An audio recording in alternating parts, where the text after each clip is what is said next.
Buddies, are you ready with your cola and chips? This is definitely a thriller and psychological horror film, and the opening will give you an intense visual shock. The story begins. All the officers were stunned by what they saw. The killer's method this time was highly artistic. He fixed 12 bodies to a dining table using steel pipes in a cruel and savage manner. Some had even had their arms chopped off. This scene once again shattered the police's understanding of crime, and this was already the fourth murder case. The first case was a bizarre and eerie massacre. The officers who arrived at the scene were all visibly shaken. When Lois arrived, the first thing her subordinate said was, "You're not gonna believe this, detective." Some colleagues suggested handing this case over to the FBI, because they've never seen such a horrifying crime scene. The mother and two children were tied to chairs, with their mouths stuffed with meat. Nearby, there was a meticulously baked pie. The ingredients for this pie had all been provided by the father of the family. He was marinated by the killer and placed into an oven, then turned into delicious smoked meat on the dining table. His cheeks were sliced into ham and cooked with his liver to make a delicacy. The most heinous part was that the killer had boiled the family's baby into a pot of soup. But what confused all the officers was that the scene was eerily clean. All the DNA present belonged to the victims, and there were no other fingerprints. There were no traces of cleaning agents or bleach, which meant the killer hadn't cleaned up the scene. An almost impossible thing to do. The only clue was a strange liquid on the ground. That liquid had been sent to the CDC for testing, but the results were not yet in. Even the expert team sent from headquarters couldn't find any flaws. They hadn't missed a single detail. What puzzled everyone even more was that the victim's family was completely innocent, with no enemies. Lois believed that the killer must have committed similar crimes before. This was not the work of a novice because the technique at the scene was too professional, almost perfect. At this point, a colleague said he had checked all available records and found no similar cases, and just when everyone was at a loss, a reporter from the church suddenly showed up. Lois was quite puzzled when had church news agencies become interested in homicide cases. Megan explained that their organization was very concerned about social justice and belonged to liberal Catholics. However, Lois immediately saw through Megan's real motive. You want to drive traffic to your dwindling online site by talking about murder. The more gruesome, the better. The more traffic. Reluctantly, Megan confessed that the victim's family had been devout believers, and their pastor was a close friend of hers. Upon hearing about this, she believed that the family had been subjected to a ritual sacrifice by the killer, with no breakthrough in sight. Lois came up with a bold idea. She shared some of the information with Megan, including the way the father had been cooked and the causes of death of the others. The mother and two children's deaths were the most disturbing. They all died of heart failure. They were watching, and their hearts stopped beating. Died of some sort of acute shock. It was the neighbor who called the police at 3 a.m., saying he heard loud music coming from next door. When Lois mentioned that the music playing was Mozart, Megan immediately named the piece. The Requiem. It's the Requiem? Yes, how did you know? It seemed to fit.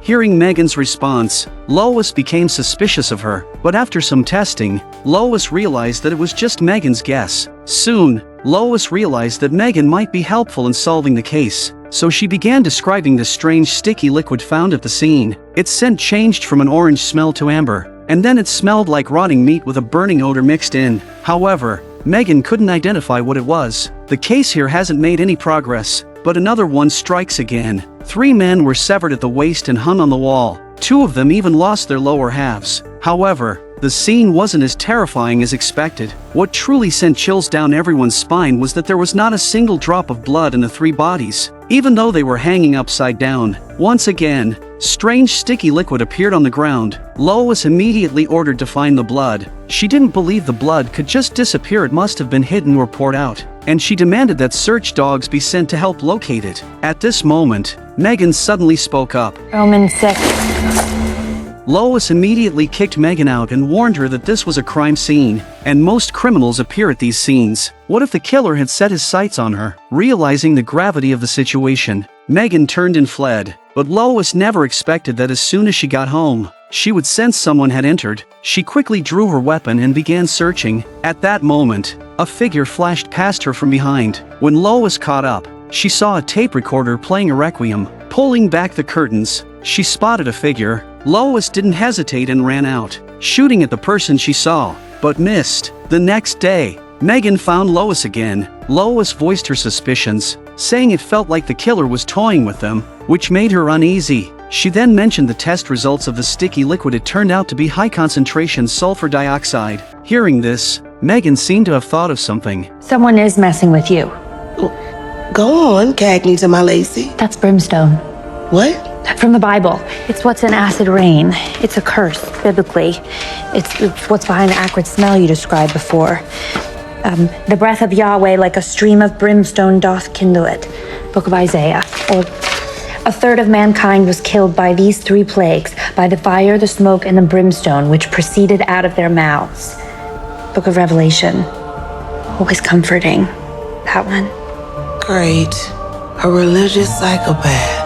It seemed the killer was mocking the entire security system. As the sheriff, Lois was troubled by this, and she spent the night drinking, sleeplessly searching for clues. Luckily, Lois had a thoughtful young daughter who gave her an important hint. This made Lois realize that in the first family massacre, the killer who murdered the family of 5 might have been a colleague from their university. Only someone with medical knowledge could carry out such heinous acts so calmly. At the same time, Lois started becoming suspicious of Megan. Her reports on the murders read like fan fiction, and it was obvious Megan had a twisted fascination with murder. The next day, Lois gave her subordinates a new order. They were to carefully inspect the crime scenes, including the front door and sidewalks, not leaving anything unchecked, especially any blood stains that hadn't been tested. Anything that didn't match the victims' bodies could be left by the killer, because the tools he used, surgical knives, were easy to injure himself with. The great critic MacArthur once said that many cases are solved through small details. Afterward, Lois went alone to the convent to investigate Megan. She told Megan that the killer might be a colleague from the victim's university. But before she could finish,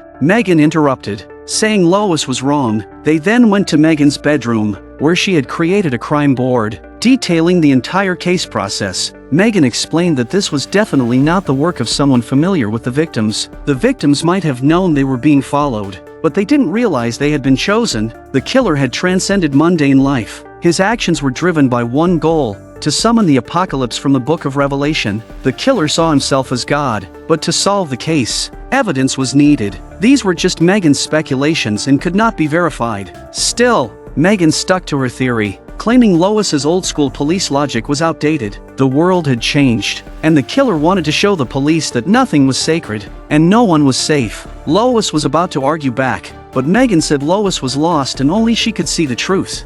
His testimony. To understand this monster, you must reach the ecstatic. Although Lois didn't fully agree with Megan's viewpoint, Megan insisted on reporting it her way. Just then, Megan received a call from Lois. Lois told her they had found blood stains on the sidewalk and had identified the suspect, Furcus, a violent criminal who had killed dozens and sold organs in the 1990s. Furcus had been sentenced to 21 years in prison and was released 9 months ago. He now lived with his mother. Lois believed Furcus had returned to his old ways, so she led a team to storm his house. However, when they found Furcus, they discovered he was already dead. Judging by the state of his body, he had been dead for at least several weeks. Furcus's mother was also found tied up nearby. Though she was alive, her mind was not right. Wake up! When Mother Furcus was carried away, she kept muttering a passage from the Bible. Lois found Megan again and admitted that her earlier thoughts were completely wrong. Now, her instincts were gone, and she felt powerless. It turned out they had all been played by the real killer. The bloodstains found at the scene had been deliberately left by the killer to lead the police to Furcus's house. He even boldly left a note, arrogantly signing his name. What's his name? Grotesquerie. I belong to those who have troubled the sleep of the world. And then, may all your dreams come true. Megan was confused and had no immediate ideas. Lois, meanwhile, discovered a mysterious box with strange symbols carved on it. Her intuition told her that the box must be related to the case, so she took it home. Lois handed the box to her daughter, Merritt, hoping she could decipher its contents. As Merritt loved solving puzzles, Merritt looked at the box with curiosity and said it would take some time to open it. What secrets might be hidden inside the box? The series of bizarre and brutal cases made Lois, who had never prayed, suddenly pray. But just then, she received news that the killer had struck again. When the officers arrived at the scene, they were shocked beyond words. 12 homeless men had been arranged to mimic Da Vinci's famous painting, The Last Supper. The Last Supper, sister, but for whom? You? Me? All of us?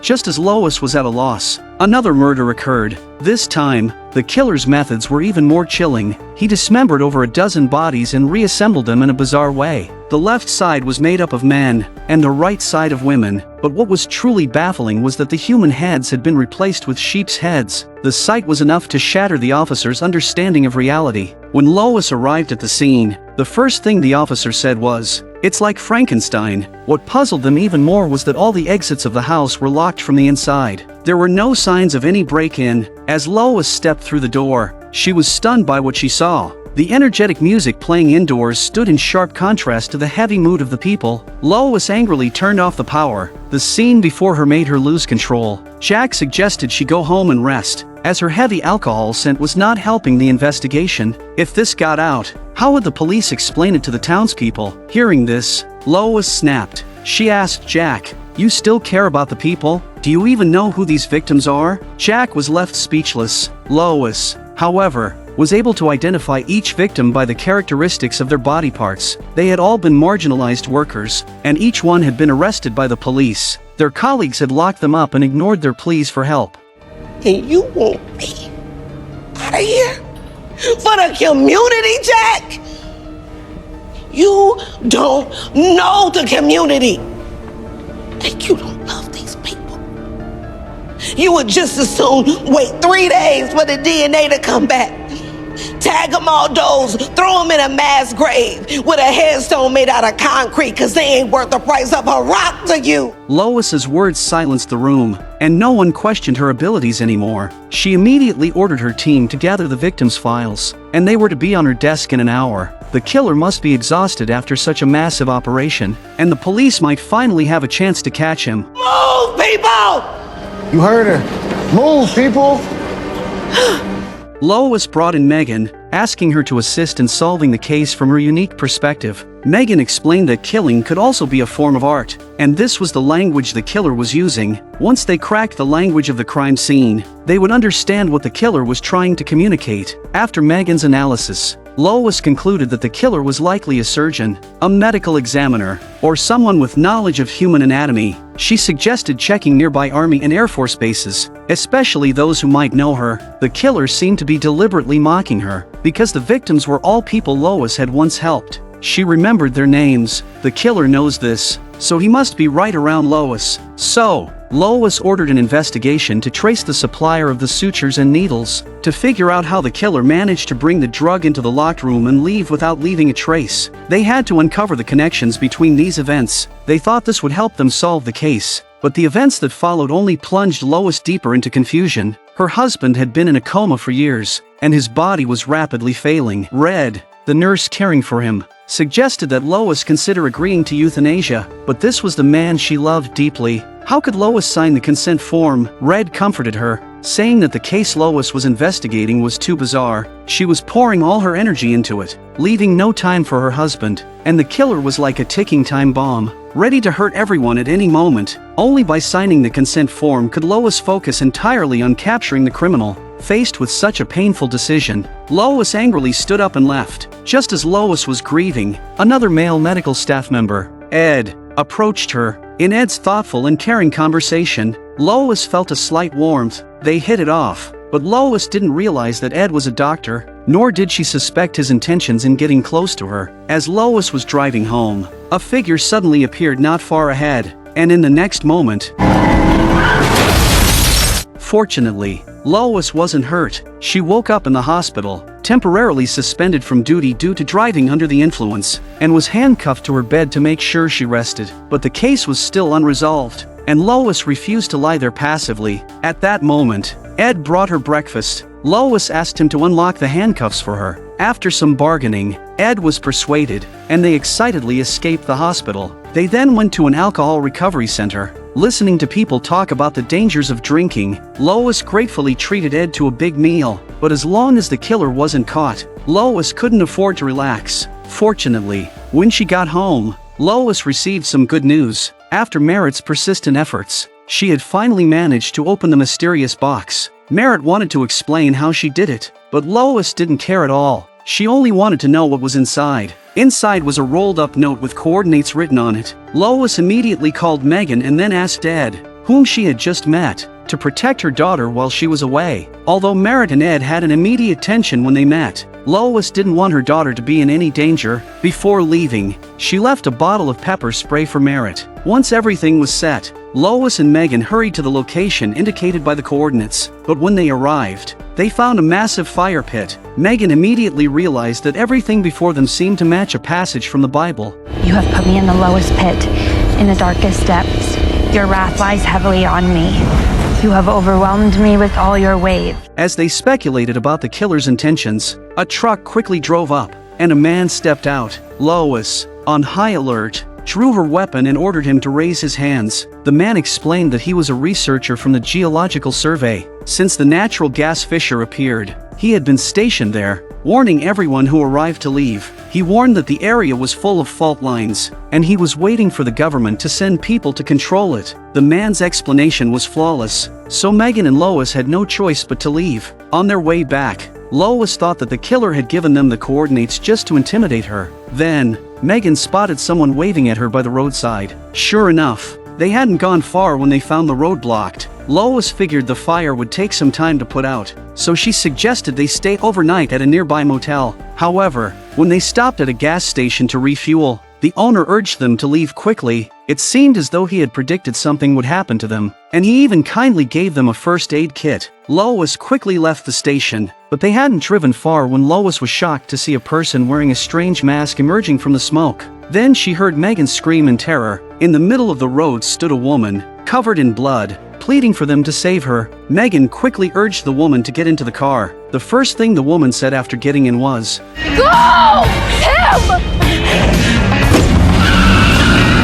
but she refused Megan's help and chose to get off at a motel instead. Lois decided to stay there as well. However, Megan felt a sense of unease, and as she looked at the purple pool, she urged Lois to leave. But with the fire spreading, this seemed to be the safest place for now. As Lois and Megan checked in, Lois noticed that the motel owner, Andrea, despite using a lot of concealer, couldn't hide the bruises around her eyes. Lois kindly offered to help her, but Andrea immediately declined. Megan, still worried about the bloody woman from earlier, went to the bathroom to look for her, but inside, aside from bloody tissues scattered everywhere, the woman had already disappeared. They followed the blood-stained footprints on the floor, realizing that the woman had run quite a distance. Even though Megan wanted to continue the pursuit, Lois told her not to get involved. Something about this place just didn't feel right. Back in the room, Lois pulled out her weapon with practiced ease, making Megan even more unsettled. At this point, Lois started reporting the situation to headquarters while Megan stepped outside for some fresh air. Suddenly,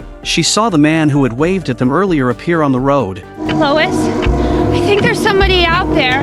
At that moment, a loud crash was heard, and a car accident occurred on the highway. Megan rushed to help, gently comforting the frightened girl. But then she saw Andrea's boyfriend, Nick, forcefully pushing her towards the pool. Megan hurried to intervene. When Nick heard someone shouting at him, he immediately released Andrea. However, Andrea was not grateful and scolded Megan for making things worse. Realizing the situation was dire, Megan went to find Lois for assistance, but with her signal lost, Lois had more urgent matters to attend to and didn't pay much attention to Megan's plea. She went straight to the front desk to use the landline. Seeing the new scars on Andrea's face, Lois decided to report this matter to headquarters as well. Just then, a gunshot rang out. Luckily, the bullet missed. Lois rushed back to their room, grabbed her weapon, and took Megan to hide in the bathroom. Just then, they heard Andrea's desperate pleas outside. When they rushed out, they saw Nick pointing a gun at the bloodied woman. Lois tried to intervene, but then a car suddenly sped toward them. A man in black stepped out and prepared to take the woman away. Megan stepped forward recklessly to stop him, but was shot in the chest by the man. Thankfully, Lois quickly called for help, saving Megan's life. Father Charlie scolded Lois for being selfish and bringing an innocent nun into harm's way. He then kicked her out of the hospital room. Gail, who had been waiting for some time, initially intended to reprimand Lois, but seeing the deep guilt on her face, Gail changed the topic and began discussing the case. She pointed out that the killer's personal grudge against Lois was obvious. He must hate her deeply to target her so directly. It wasn't hard to guess that the killer was likely someone Lois had previously sent to prison. 2 months ago, a person who had been sentenced to life in prison was released, and the timing coincided with the first case. This person, named McCall, was a ruthless human trafficker with a business that spanned the globe. Lois couldn't understand how McCall could have been released, and Gail was just as confused. Lois, completely drunk, was woken up by the deafening ring of her phone. The killer had struck again, and the scene was so gruesome that even the forensic team was vomiting. When Lois entered the crime scene, she found 3 pregnant women whose bellies had been sliced open, and their babies forcibly removed, and there were mocking words written on the wall. Follow me, Detective Tryon.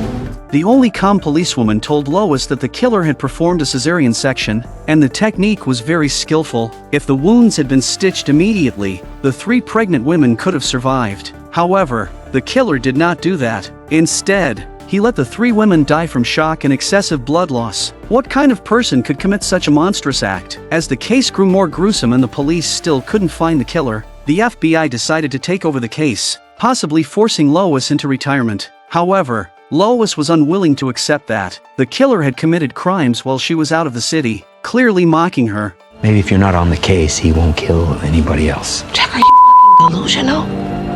He is never gonna stop. Not ever. He or she wants me to hunt them. And for some reason, it has to be me. Yeah, maybe. Lois knew she was the only one who could catch the killer. She ordered Jack to check every camera within a 3-mile radius until their superiors fired them. What does that phrase even mean? It means our killer is inviting me to be a follower. At that moment, Jack received a phone call, informing him that someone else had gone missing. Lois rushed to the scene and found 3 children there. The officers told her that the kids were scared out of their minds. Through questioning, Lois learned that their mother had taken in a man the previous night and left with him that morning. The mother was also pregnant. When Lois asked about the man, the little girl shook her head in terror. After comforting her, Lois went to investigate the area. She came across a car parked in the middle of the road, with bloodstains on the passenger seat. Following the trail, Lois walked into an orange grove and saw an elderly woman trembling as she stood not far away, holding a newborn baby and looking terrified. Lois gently took the baby from her. The old woman started muttering incoherently. He's coming! Lois took the woman to the hospital, where the doctors revealed that the baby wasn't hers, and the blood on her didn't belong to her either. Lois felt something was off. When the old woman woke up, Lois went in to talk to her. The old woman introduced herself as Maisie and asked where her baby was. Although Lois knew the baby wasn't Maisie's, she asked if she remembered where she had given birth. Maisie quickly changed the subject, claiming that Sarah from the Bible had given birth at 90 years old. So at 66, it was perfectly normal for her to have a baby. She just wanted her baby back and to leave immediately. After hearing this, Lois had no choice but to expose Maisie's lie. Lois told her that blood tests showed she couldn't have children, and at another crime scene, 3 pregnant women had their babies taken. They would test to see if the baby matched any of them. Maisie insisted the baby wasn't related to them and then spoke cryptically about evil spreading through the town. She claimed someone needed newborns for a glorious ritual to fight the evil. Lois asked what glorious meant, but Maisie avoided answering. Have you ever wondered why you encountered me today, Detective? Maybe it was kismet. Maybe it was meant to be. Maybe it's a sign. I don't wonder. What makes you imagine this is not all just some glorious dream you were having? Lois didn't believe these rumors, so she left in frustration. Gail informed her that Maisie wasn't her real name, and more intriguingly, Maisie worked for the human trafficker McCall. It seemed like Maisie had intentionally let Lois find her. To uncover the truth, Lois and her team went to McCall's residence. McCall welcomed them inside, and Lois curiously asked how she had been released. It turned out McCall had been released as a confidential informant after exposing other traffickers. Lois demanded to know why McCall was targeting her, committing so many crimes just to mock her. McCall was surprised by this and said she wasn't interested in any of that. She was just part of the glorious ritual. At that moment, the officer noticed someone lying in ambush. He immediately drew his weapon and notified Lois. The next second, after neutralizing the threat, Lois restrained McCall and found a weapon in her bag, but McCall didn't panic. Instead, she calmly said, "You are being toyed with by a false prophet. He thinks we are on the edge of the end. War, rumors of war, nations rising against nation. He wants to use you as a holy lamb. The death of a good woman will jar the people. Oh, hallelujah, will jar the people out of their stupor. That's right. It's happening all over. Slaughters of the evil and the good, so people will turn to salvation before the final chapter, okay?" And you know this how? Why do you think I sent Maisie to you? Well, does Maisie know him? She was one of his congregants. This made Lois realize that Maisie knew the killer. That night, Lois, troubled, received a strange phone call. All she could hear was heavy breathing. Lois immediately guessed it was the killer calling. She didn't hesitate to curse at him before angrily hanging up. Wanting to calm down, Lois tried washing a plate, but then she noticed something unusual. Lois grabbed her weapon and rushed out of the house. Behind her, she heard someone calling her. It was Red, who was holding a gift. Trying to ease the tension between them, Lois, seeing the alcohol, invited Red inside. Red began to talk about her past, revealing that she had known Lois's husband Marshall long before. It was at a public lecture, where Red had become hopelessly infatuated with Marshall. At first, Red thought Lois would understand after confessing, but instead, Lois picked up a weapon and ordered the shameless woman to leave. Red, terrified, rushed out of the room. Lois found Maisie again, trying to get information about the killer, but she refused to speak. However, she did reveal the whereabouts of the missing babies. The police rushed to the location, and when they burst in, they were stunned by the sight before them. Several pregnant women were tied to railings, treated like livestock. Breast pumps were attached to their chests, and the milk was funneled through tubes to feed the babies, keeping them alive. While the officers freed the pregnant women, Lois heard a requiem. Following the sound, she found a hidden room with photos of herself plastered on the walls and an unknown liquid boiling in a pot. Suddenly, a dagger appeared. In the hospital, Megan suddenly woke up. The next moment, the masked figure fell at the sound of the blow. Lois cautiously approached, and when she removed the mask, she froze in shock. The masked person was none other than Father Charlie. She immediately took her team to Father Charlie's residence, and sure enough, they found the missing blood and his tools and detailed documents. However, something strange was found in Father Charlie's wardrobe: a respirator. He was a fanatic believer, and the reason for his brutal crimes was to prove the existence of God to the world. The issue, though, was that in one of the cases, 12 people had died, and their bodies had been turned into a famous world painting. Lois couldn't believe that Father Charlie could have done this alone. She was about to continue the investigation, but Gail insisted that Lois close the case and retire as soon as possible. Hearing about the $140,000 retirement package, Lois felt no joy. She angrily got up and left, but Gail said to her, "Wake up!" What made matters worse for Lois was that Ed, who was supposed to be on a date with her, had started a relationship with her daughter. They seemed to be very happy together, which left Lois frustrated. She drowned her sorrows in alcohol. After getting drunk, Lois had a heated argument with them and stormed out of the restaurant. Frustrated, in a fit of anger, Lois threw all the case files away and decided to live the life she wanted. Later, Lois went to the hospital to find her husband's primary doctor, telling them that she had come to terms with everything and was ready to send her husband on his final journey. Red tried to stop Lois from doing so. However, Lois was adamant. Lois insisted that Red perform euthanasia on Marshall and send off the man she had admired. This nearly drove Red to the brink of collapse. After everything was over, Lois felt an immense sense of relief. She had finally let go of all the burdens and could live freely. To celebrate, Lois invited Megan to her home. As Megan excitedly described the feeling of solving the case, Lois voiced her suspicion. She knew Megan had a close relationship with Father Charlie, and they had even had intimate contact. Some of the more difficult cases couldn't possibly have been completed by just one person. During the investigation, Megan had been by her side the entire time. Lois believed Megan was most likely the one who had tipped off the killer, while also managing to clear herself of suspicion. Upon hearing this, Megan quietly picked up a kitchen knife. Lois continued speaking. Viciousness of these murders. In an effort to get people back to your fading church, asses to masses was the only consummation you could get. Holy shit, sister! I think I just cracked the case. Blasphemy!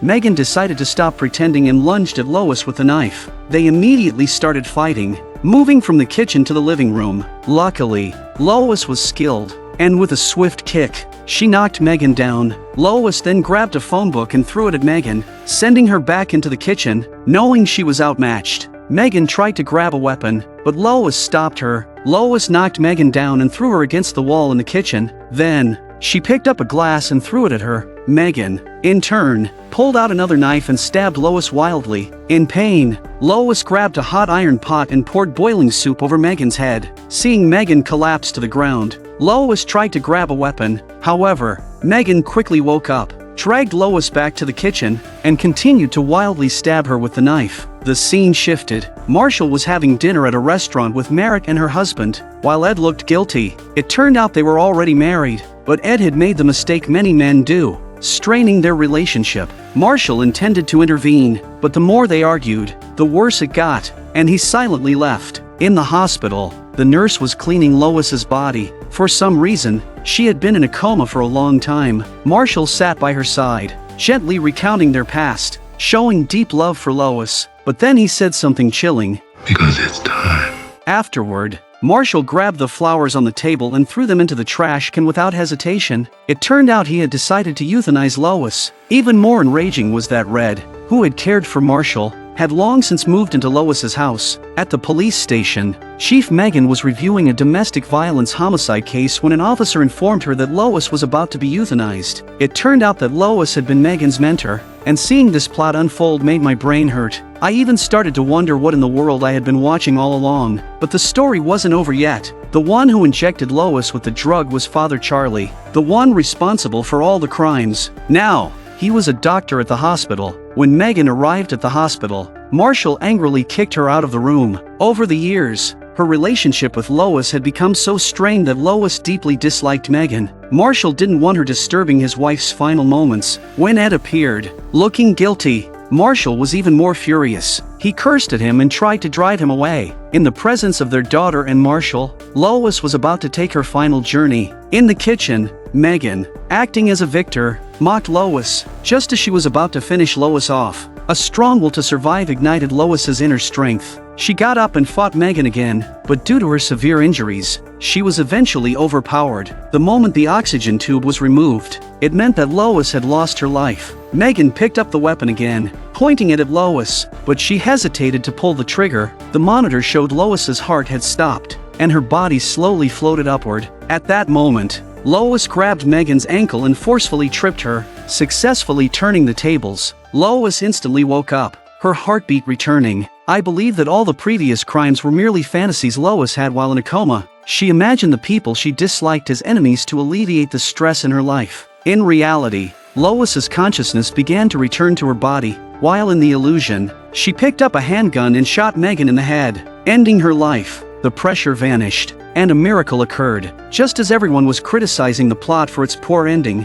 the story took a 180-degree turn, and the final twist left everyone wanting more. Lois narrowly escaped death's grip. After some time recovering, she was discharged from the hospital following Dr. Whitcomb's assessment. However, it wasn't her family that came to pick her up, but Megan, whom Lois had hated. Megan was once Lois's star student and has now risen to the position of police chief. However, the first thing she did after taking office was to force Lois into retirement. So, in Lois's dream, she cast Megan as an accomplice. As for Charlie being the main culprit, it was because he had once suggested euthanasia for Lois. That's why she portrayed him as a deranged killer in her fantasies. Lois did not go home, but to a friend's house. After some self-reflection, she decided to first address her family issues. Her friend drove her to her daughter's house. Lois had planned to explain her past actions, but her daughter didn't even give her a chance to speak. Filled with resentment over Lois's infidelity with her husband, her daughter slapped Lois. Hearing her daughter's angry words, Lois was heartbroken. She silently chose to leave. Next, Lois went to Marshall's house. Seeing the woman who had already taken her place,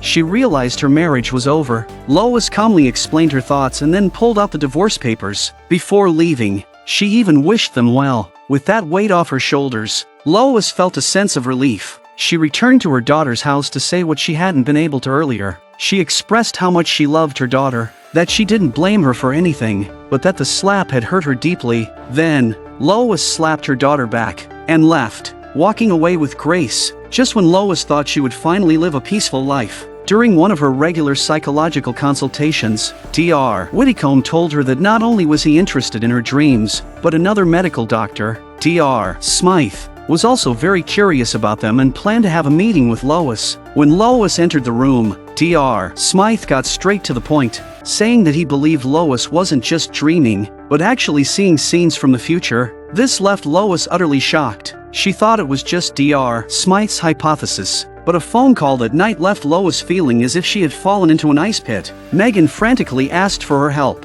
A massacre had occurred in the small town. The mother and her 2 children were tied to chairs, their mouths stuffed with meat, all provided by the father of the family. The most horrifying part was that the killer had turned the family's baby into a pot of meat soup. The scene was disturbingly familiar to Lois. It was exactly the same as the massacre in the dream she had during her coma. In the dream, the first case she had taken on was a family massacre. Now, it seemed the nightmare had become a terrifying reality. Lois couldn't understand it. Could it be that, just as Dr. Smythe had suggested, she had actually seen the future during her coma? Megan's phone call interrupted Lois's thoughts. She asked Lois to meet her at the inn. Upon meeting, Megan presented a bottle of liquid, which was eerily similar to the strange substance in Lois's dream. Lois immediately realized someone must have accessed her medical records. Megan didn't buy into this theory. At that moment, Lois had a bold new thought. She believed she had created the killer and somehow brought him out of her dreams. Megan was completely confused. Lois suddenly asked if she might still be in a coma, that everything happening now might still be a fantasy. She took a small knife from the table and asked Megan to cut her arm. If Lois could feel the pain, then everything around her would be real. Lois didn't reveal the answer. She silently walked into the bathroom. Unbeknownst to her, Megan was in danger outside. The person who came was Megan's abusive boyfriend, Justin. Last night, he hit Megan because dinner was 2 minutes late. If Megan hadn't had a gun, she might have been killed the previous night. After angrily throwing dinner at Justin's face, Megan left the house. She didn't expect Justin to follow her here and continue his abuse. Caught off guard, Megan had no chance against Justin. He pinned her to the bed and began beating her viciously. Luckily, Lois, who was in the bathroom, heard the noise, came out with a gun, and stopped Justin in time. But Justin wasn't afraid of Lois. He'd heard Megan talk about Lois's strange dreams and believed her to be mentally unstable. He didn't think she'd have the nerve to shoot. Megan stood frozen in shock, not knowing what to do. Lois, heartbroken, returned to her friend's house, only to find Marshall and Red there. Marshall said something shocking. He hoped Lois wouldn't divorce him and suggested they could live together. Lois was repulsed. She never imagined her husband could be this shameless. Enraged, she kicked them both out of the house. However, what no one expected was that on their way home, Red suddenly broke up with Marshall. Marshall was suddenly alone. To make matters worse, Megan arrived at the university where Marshall taught and informed him that a female student had filed an accusation against him, claiming he had assaulted her. Marshall was at a loss for words, admitting he'd had a relationship with the woman, but it had been consensual. He argued there was no assault, let alone rape. However, the student didn't see it that way. To prevent Marshall from being publicly humiliated, Megan decided not to cuff him, but he was still going to be detained, though he paid a hefty bail to avoid jail. The university fired him. A series of blows became too much for him to bear, so after leaving a suicide note, he took poison and ended his life. Fortunately, he was found in time and rushed to the hospital, where he was saved. Red sat by his hospital bed, scolding Marshall for being so selfish. Did he never consider how his daughter would feel by doing this? After crying, Red angrily left the hospital. Once Marshall recovered and was discharged, he received a text message from an unknown number saying someone was waiting for him outside. The person waiting for him was none other than Ed. Ed explained that he had joined a support group specifically for men like them, and he suggested that Marshall check it out too. With nothing better to do, Marshall decided to go with him and see what it was about. When they arrived at the venue, it was already packed. The organizer was Dr. Smythe, who was interested in Lois's dreams. He warmly welcomed Marshall and invited him to give a speech to the crowd about male culture. As a philosophy professor, Marshall spoke effortlessly, and his words deeply captivated the audience, which included police officers, as well as the very psychologist who treated Lois and her attending physician. This made me wonder, could these people be connected to the murder case? Not long after, Lois suddenly checked into a psychiatric hospital. She began questioning the reality of everything, convinced she was already dead and that everything around her was an illusion. Dr. Whitcomb asked her what happened. It turned out that while in a coma, Lois had heard her attending physician and a nurse celebrating. When she woke up, she confronted him, but Charlie claimed it was all just Lois's hallucination. I do believe it. You know why? Because you are not who or what you say you are. It's some sort of demonic raid. Charlie angrily interrupted her, saying that no one would believe her. He had saved her life, and he never expected Lois to accuse him like this. After saying that, Charlie walked out. If this wasn't enough to make Lois doubt reality, what happened next pushed her further into despair. That day, after she killed Justin, she left the scene, but when she returned shortly after, not only had the body disappeared, but the whole room had been clean spotless, as if professionals had covered up everything, and Lois just happened to know someone like that McCall, who she had once arrested. She quietly followed McCall and witnessed a shocking scene. Megan was meeting with McCall. Lois went straight to the police station to confront her, but Megan refused to admit anything. She explained that she had indeed met McCall, but not to clean up the scene. She helped McCall rescue a very important subordinate in exchange for crucial information to solve the case. Lois asked about Megan's boyfriend.